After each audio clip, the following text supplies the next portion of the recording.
Before you begin, remove the battery and optical drive. Removal.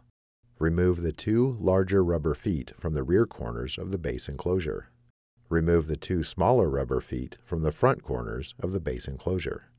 Remove the two 13mm P1 Phillips head screws that secure the base enclosure to the top cover.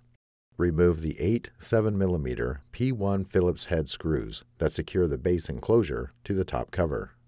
Important: if the notebook was not configured with an optical drive, you will need to remove an additional 7mm P1 Phillips head screw.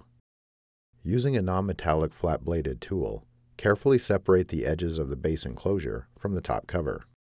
Important: take extreme care when separating the edges of the base enclosure near the optical drive bay. This location is easily damaged. Remove the base enclosure. Reverse this procedure to install the base enclosure.